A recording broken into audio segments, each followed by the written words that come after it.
All right, guys, lesson 4. We're already at lesson 4 this pod. So the essential question is still the same, continuing throughout the unit. Is conflict necessary? We now know what conflict is. We've defined the 4 types of conflict and explored them. We've dealt with vocabulary words that have to deal with conflict and written a story.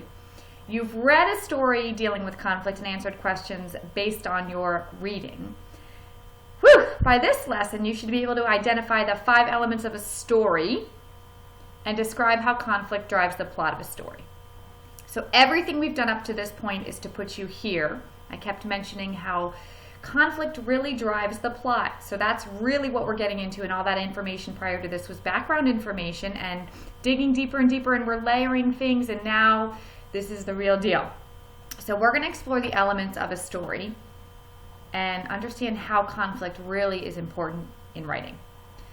Cut quarrels out of literature, and you'll have very little history or drama or fiction or epic poetry left. Think about the last book you read, the story you read this week even. If there wasn't conflict, I don't think we'd watch it. Think of all the reality TV shows that are making billions of dollars a year based on conflict. Think of the news. Think of what people turn to when they turn on their televisions. Good movies always have great conflict. So let's apply that idea, and we'll use it throughout the year to really improve our writing and kind of grasp the idea of good reading and good literature. So, elements of a story. Every story you read and have read in the past has these elements. In addition to conflict, there are 4 other elements that make up a story. Do you know what they are? Put on your thinking caps, plot, and activate your prior knowledge. What are the 5 elements of a story? You may or may not have done this in the past. I'm hoping you have. But if not, we're going to review it today. No worries. Here we go.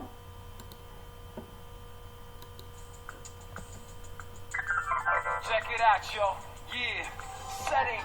That's like where it's going down. Could be the train compartment, a castle, or a town. Could be the Arctic winter like to build a fire. The temperature's dropping, excitement's getting higher. Setting sets the scene so the scene seems set. Could be an Italian restaurant where we met. Setting gives us the where and the when. Could be modern day, the future, or way back when.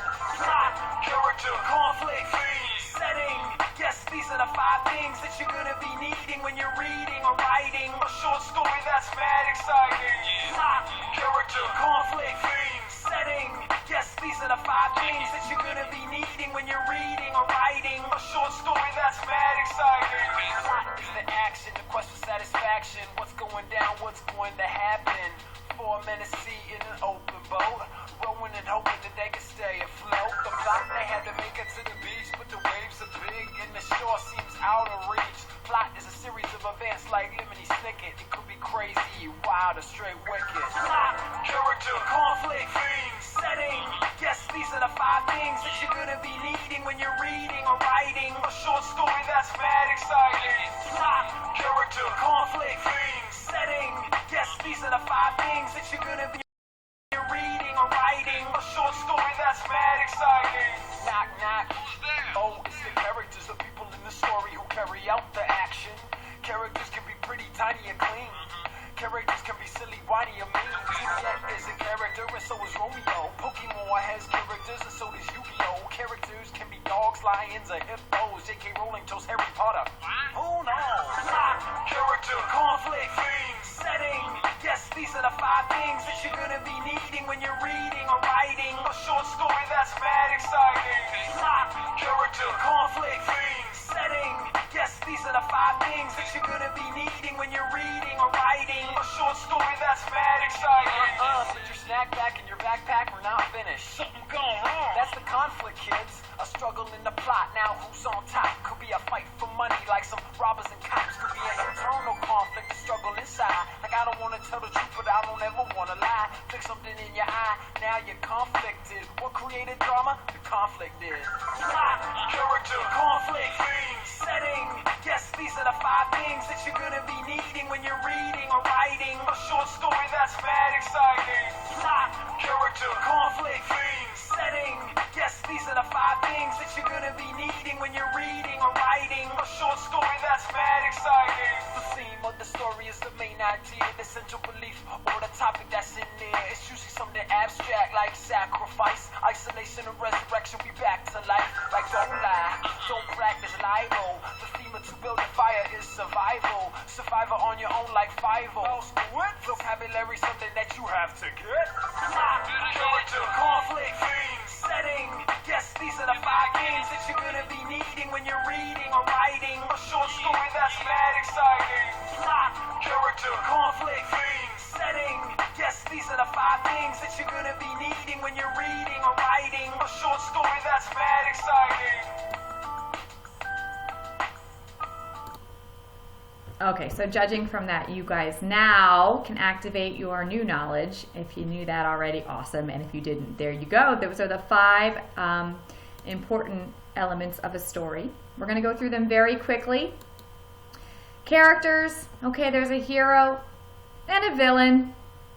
The hero is the good character called the protagonist. The word prefix pro is good.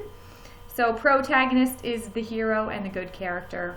And the villain is often called the antagonist. If you're anti something, you're against it. Bad guy is the antagonist. And every story has a protagonist, and every story has an antagonist. Beautiful, isn't it? So think about this as you read. Alrighty. So characters can be people, animals, or creatures in a story. Good guy is the protagonist, and the bad guy is the antagonist. Next, conflict.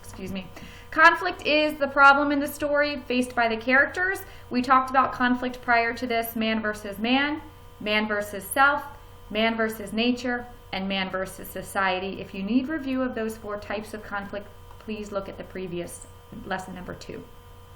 Okay? Conflict is a struggle or problem, and it's the most important part of a story. We wouldn't have a story without conflict, which is why we're exploring it. Plot, guys. Plot is the action. Okay, you have the exposition, the rising action, the climax, the falling action, and the resolution. The exposition is the start to a story where you meet the characters and the setting. The rising action is everything that happens, kind of the problem gets introduced, and then we lead to the climax where there's a big excitement, big surprise, big drama, and then things start to get resolved through the falling action, and they're resolved in the resolution. So all the events in the story are the plot.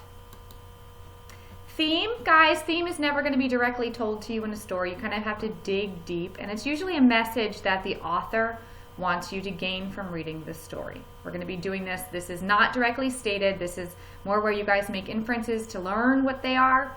But the theme is, examples are hard work pays off and being greedy causes problems. So the author might give you a story where someone's not working hard, and then he or she works hard, and it has great rewards to teach you that hard work pays off. Or someone might be very greedy and all about money, and that causes conflict in the story, and then your lesson might be being greedy causes problems, okay? It's never stated directly. You can see some examples of themes below. Every story has a theme, okay? The theme is the lesson or what the author wants us to learn from the story. Quick checklist. I don't want to make this video too long. I don't want to lose you, but the 5 elements of a story you should be able to identify at this point. If you need to, go back and listen to the wrap. Explains it very well. And if you need further help or explanation, please contact me. And at this point, you're going to answer the questions below in this video and continue on. Come to class. We'll dig deeper into these. Have a great day, you guys.